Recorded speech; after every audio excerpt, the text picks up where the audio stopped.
Assalamualaikum warahmatullahi wabarakatuh. Anak-anak ibu kelas 7, baik itu kelas 71 maupun kelas 72, bagaimana kabar kalian? Semoga kalian selalu dalam kondisi yang sehat. Kembali lagi bersama dengan ibu. Alhamdulillah, selamat datang kembali di video pembelajaran bahasa Indonesia yang materinya untuk kelas 7 masih berada pada bab teks prosedur.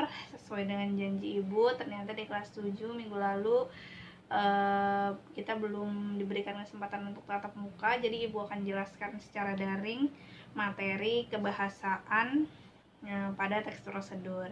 Nah, di dalam teks prosedur itu terdapat bahasa-bahasa yang biasanya digunakan. Yang pertama itu menggunakan bahasa imperatif. Kalian bisa coba scan kode yang ada di buku kalian di halaman 50. Ibu akan jelaskan menggunakan kata perintah atau kalimat imperatif. Kalimat imperatif atau yang disebut dengan kalimat perintah. Nah, kalimat perintah ini ditandai dengan tanda seru, adanya tanda seru pada akhir kalimat, pada tulisan. Jadi pada kalimat perintah atau kalimat imperatif itu ditandai dengan tanda seru yang berada di akhir kalimat. Lalu yang kedua biasanya ditulis dengan menggunakan partikel lah. Contohnya di dalam teks prosedur, ambillah nasi secukupnya, misalnya seperti itu. Ambillah 2 sendok makan garam, seperti itu contohnya. Jadi menggunakan partikel lah.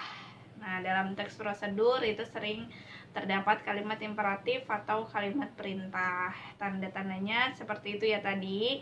Yang pertama diakhiri dengan tanda seru, yang kedua menggunakan partikel lah gitu dalam kalimatnya.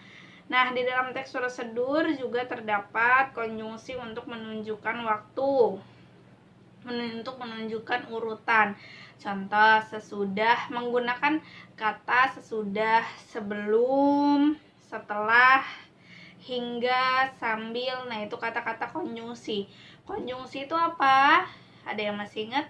Konjungsi itu kata hubung. Jadi di dalam teks prosedur juga di kalimatnya menggunakan konjungsi untuk menunjukkan urutan. Nah, contohnya itu sesudah, ambillah, contohnya seperti ini. Ambillah 2 sendok garam. Sesudah itu masukkan ke dalam adonan. Nah, seperti itu contohnya ya. Jadi ada kata hubung. Kata hubungnya apa tadi? Sesudah itu. Nah, jadi ada berapa kata konjungsinya yang untuk menunjukkan urutan. Kalian bisa lihat, kalian baca di buku kalian tuh setelah kalian scan kode yang ada di buku kalian di halaman 50. Itu banyak katanya, ada apa aja. Tadi sudah beberapa ibu jelaskan, ada sebelum, sesudah, hingga. Nah, itu kata-kata konjungsi ya, bertujuan untuk menunjukkan urutan ya. Itu kebahasaan di dalam teks prosedur. Jadi untuk materi teks prosedur sudah selesai, kita lanjut kepada bab. Ayo apa? Setelah teks prosedur kita akan memasuki bab yang terakhir, yaitu tentang teks laporan hasil observasi. Teks laporan hasil observasi. Apa itu observasi? Observasi pasti sudah tidak asing lagi di telinga kalian, pasti sudah sering mendengar kata observasi. Sinonim atau persamaan kata dari pengamatan, penelitian, investigasi. Nah, itu sama. Jadi analisis, menganalisis. Nah, itu observasi. Jadi aktivitas mengamati, meneliti. Nah, itu observasi. Nah, di sini yang akan kita pelajari itu bacaannya atau teks laporannya. Jadi dalam bentuk hasil dari kegiatan mengamati atau meneliti suatu objek. Nah, jadi teks laporan hasil observasi itu apa? Teks yang berfungsi untuk memberikan informasi-informasi penting yang dilalui dengan investigasi, penelitian, pengamatan terlebih dahulu, ya. Itu teks laporan hasil observasi. Isinya informasi-informasi penting yang terkait tentang pengamatan, penelitian, analisis dari suatu objek. Ya, objeknya boleh apa saja, bebas. Nah, ciri-cirinya apa sih? Teks laporan hasil observasi yang pertama disusun secara runtut, jadi ada sistematisnya dalam penulisan teks laporan hasil observasi. Lalu yang kedua itu bersifat meyakinkan. Kenapa harus meyakinkan? Jelas, yang namanya observasi, hasil penelitian, hasil pengamatan. Jadi harus meyakinkan. Diyakinkannya dengan apa? Adanya data dan fakta. Ingat, jadi harus disajikan secara meyakinkan. Meyakinkannya dengan cara apa? Jadi di dalam teks laporan hasil observasi itu ada data dan fakta. Data yang menunjang hasil observasi kita, yang mendukung observasi kita, lalu juga fakta-fakta yang terjadi pada saat kita melaksanakan penelitian, analisis, pengamatan suatu objek yang kita teliti, kita amati. Nah, lalu yang ketiga dapat dibuktikan kebenarannya. Lalu bahasa yang jelas dan mudah difahami dalam penulisan teks laporan hasil observasi. Lalu yang terakhir sistematis. Sistematis itu dalam penulisannya mulai dari definisi, klasifikasi, jabaran hingga ciri-ciri dari suatu objek yang kita teliti. Nah, itu dari teks laporan hasil observasi. Itu tadi bisa kalian simak juga di buku, bisa kalian baca. Kalau ibu ngejelasinnya kecepatan, bisa kalian baca di buku kalian. Tentunya seperti biasa, kalian coba scan kodenya dulu yang ada di buku kalian di halaman 62. Nah, itu ada tentang materi dari yang tadi ibu jelaskan, ya. Nah, selanjutnya dari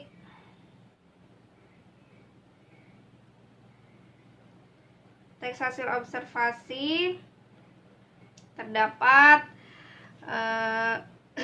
informasi penting.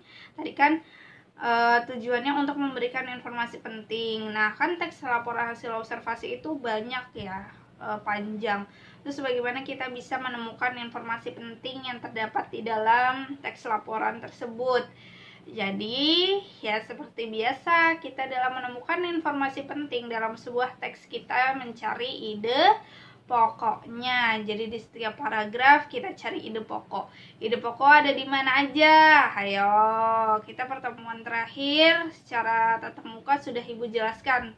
Ide pokok ada di mana aja di setiap paragraf lokasinya. Dilihat lagi catatannya. Oke. Jadi dalam menemukan informasi penting dalam teks hasil laporan observasi itu dengan cara membaca teks hasil laporan observasi, lalu kalian mencari ide pokok di setiap paragraf dari teks laporan hasil observasinya. Oke, nah selanjutnya masuk ke dalam struktur. Nah, bisa kalian buka di halaman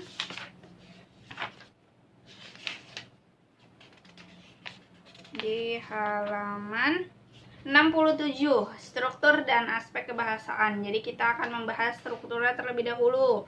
Struktur teks laporan hasil observasi itu terdapat unsur-unsur. Yang pertama, orang yang membuat laporan atau pelapor. Dilihat di halaman 67, ibu ulangi. Unsur-unsur dari teks laporan hasil observasi yang pertama itu orang yang membuat laporan atau pelapor. Lalu objek yang diamati, Yang ketiga, waktu pengamatan. Yang keempat, tempat pengamatan, itu ada di mana. Nah, terus selanjutnya tujuan pengamatan. Yang bagian F, hasil pengamatan.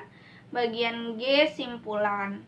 Nah, teks laporan hasil observasi itu memiliki struktur terdiri atas definisi umum atau bagian pembuka, lalu deskripsi bagian isinya, lalu deskripsi manfaat atau bagian penutup, dan yang terakhir simpulan secara keseluruhan dari teks laporan hasil observasi tersebut. Nah, untuk lebih jelasnya kalian bisa scan kode yang ada di buku kalian. Ibu juga sudah scan. Ya. Nah, di sini struktur teks laporan hasil observasi ada contohnya, contoh teksnya. Yang pertama tuh ada definisi, deskripsi umum, deskripsi bagian, lalu deskripsi manfaat, sama ya. Dan terakhir simpulan. Di sini keterangannya boleh ada atau boleh tidak ada. Jadi sampai kepada deskripsi manfaat pun sudah dinyatakan lengkap teks laporan hasil observasinya. Nah, di sini contohnya nih, pelapor yang pertama namanya Yulia Yasmin. Lalu objek yang diamati apa? Buku Tetap Langsing dan Sehat dengan Terapi Diet karya Agus Sumanto. Waktunya kapan? Tempatnya di mana? Tujuan pengamatannya apa? Lalu hasil pengamatan.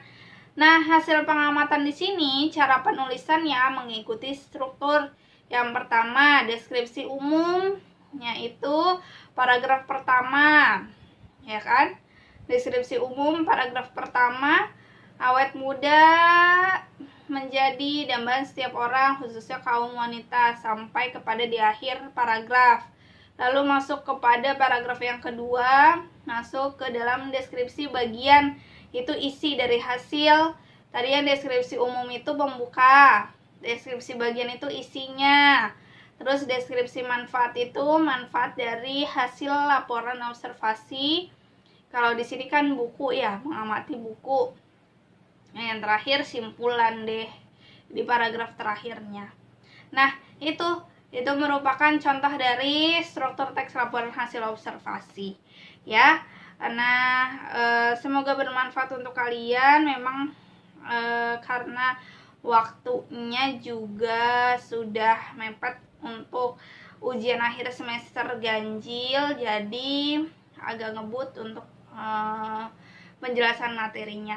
Tapi Ibu akan tetap open question. Kalaupun memang ada pertanyaan yang ada materi yang masih belum paham, bisa langsung tanyakan ke Ibu. Itu saja, terima kasih. Semoga bermanfaat untuk kalian. Semoga kalian selalu dalam kondisi yang sehat. Assalamualaikum warahmatullahi wabarakatuh.